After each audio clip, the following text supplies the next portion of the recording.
மாவட்ட கழகத்துடைய பொறுப்பாளராக 2014 நியமிக்கப்பட்டு அதற்கு பிறகு மாவட்ட கழகத்துடைய செயலாளராக தேர்வு செய்யப்பட்ட இந்த 8 ஆண்டு காலத்தில் அவருடைய பணியை நான் கூர்ந்து கவனித்து வருகிறேன். காரணம், அவர் என்னோடு தலைமை கழகத்தில் நான் சட்டத்துறை செயலாளராக இருந்தபோது சூர்யாவை போல தலைமை கழகத்துடைய வழக்கறிஞராக இருந்தவர் செல்லபாண்டியன். அவர் வந்த நாளிலிருந்தே சோதனை தான். தேர்தலை நடத்தியே பழக்கமாகி போச்சு.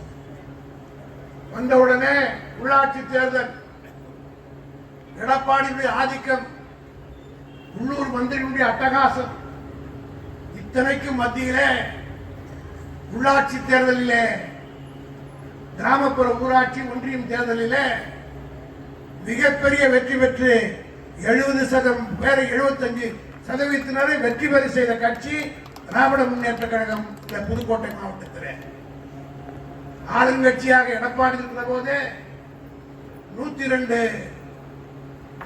ஊராட்சி ஒன்றிய குழு கவுன்சிலர்களை தேர்ந்தெடுத்து காட்டிய செல்லபாண்டியன், அதற்கு அடுத்து சட்டமன்ற தேர்தல் வந்தது.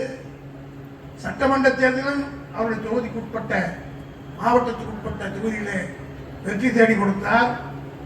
நாடாளுமன்றத்திலும் இந்த தொகுதியிலே அதிகமான வாக்குகளை பெற்றுக் கொடுத்திருக்கிறார் என்று சொன்னால் அதற்கு காரணம் செல்லபாண்டியனுடைய தனி மனிதர் அல்ல, அவருக்கு உறுதுணையாக இருந்த ஒன்றிய நகர செயலாளர்கள், கழக தொண்டர்கள் அத்தனை பேரும் அவர்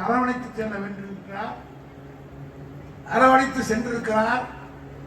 எப்பொழுதுமே எந்த ஒரு மாவட்டத்தில் தொண்டர்களை எந்த மாவட்ட செயலாளர் அரவணைத்து சென்றாலும் அந்த மாவட்டத்திலே கழகம் மகத்தான வெற்றியை பெறும் என்பதற்கு இந்த புதுக்கோட்டை ஒரு எடுத்துக்காட்டாக விளங்குகிறது என்பதை நான் தலைமைக் கழகத்தின் சார்பாக தெரிவித்துக் கொள்கிறேன்.